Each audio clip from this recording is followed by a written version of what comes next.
I know all the formulas of trigonometry. I know all the concepts. But when results come, I don't score. There are three reasons behind it. Number one, impromptu syndrome or the inner self doubt. Number two, perfection paralysis. Number three, tricky questions. In this video, we are going to discuss how to deal with the third problem, which is tricky questions. We are going to do a special video only regarding workshop, which will be aired in 2 days.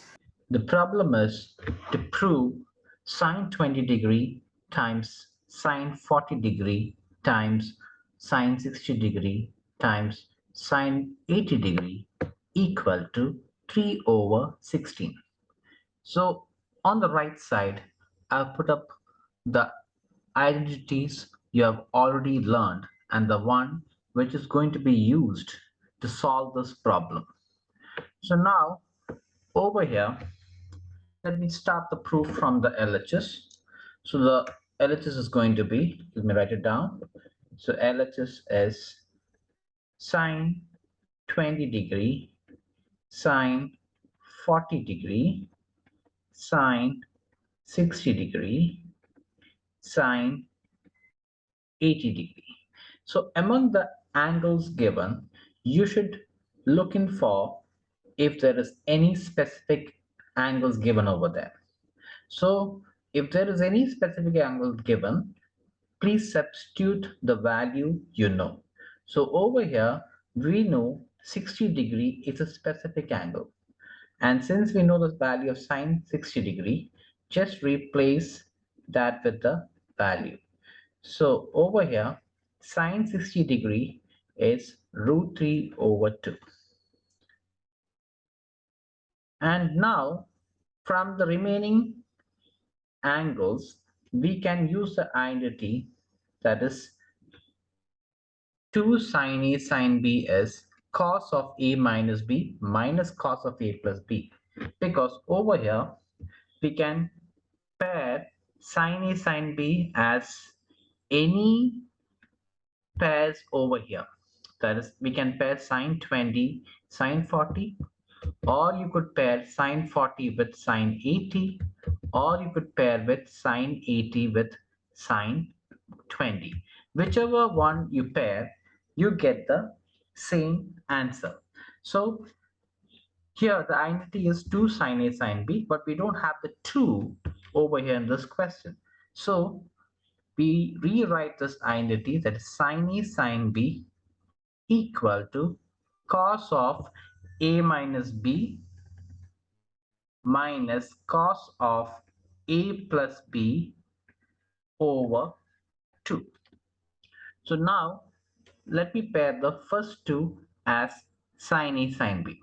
So this, using the identity over here, we can write it as cos of A minus B, which is 20 minus 40 degree, minus cos of A plus B, that is 20 degree plus 40 degree over 2 times root 3 over 2 sine 80 degree. So now taking this 2 outside,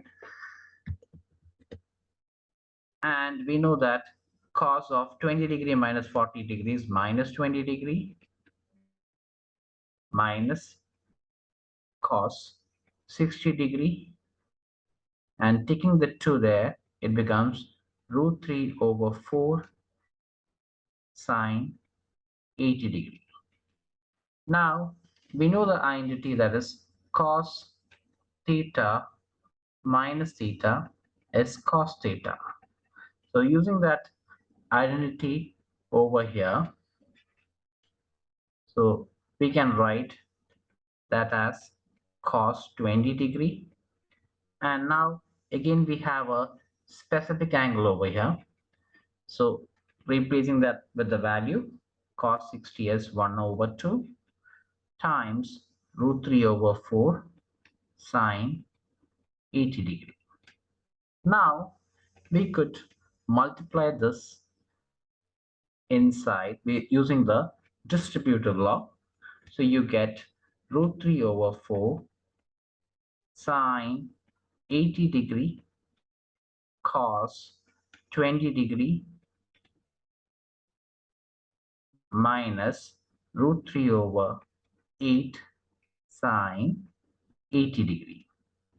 Now, to this, we can use the identity 2 sine A cos B. But again, we don't have the 2. So rewrite that identity, that is sine A cos B is sine of A plus B plus sine of A minus B over 2. So using that identity, we can write root 3 over 4 times sine of A plus B, which is 80 degree plus 20 degree, plus sine of A minus B, which is 80 degree minus 20 degree over 2 minus root 3 over 8 sine 80 degree. Now I can take this 2 outside, so that becomes root 3 over 8 sine 80 plus 20 degree is going to be 100 degree plus sine 80 minus 20 is 60 degree minus root 3 over 8 sine 80 degree. Now root 3 over 8 multiplying inside sine 100 degree plus root 3 over 8. We now know the value of sine 60 because we again have a specific angle over there. So sine 60 is going to be root 3 over 2 minus root 3 over 8 sine 80 degree. Now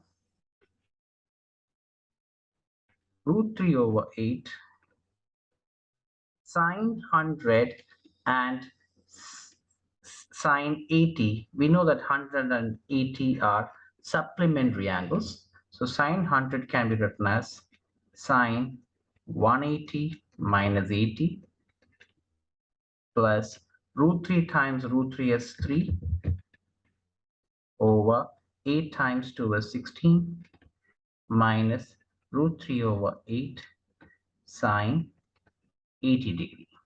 Now we have learned that identity over here. That is sine 180 minus theta is equal to sine theta.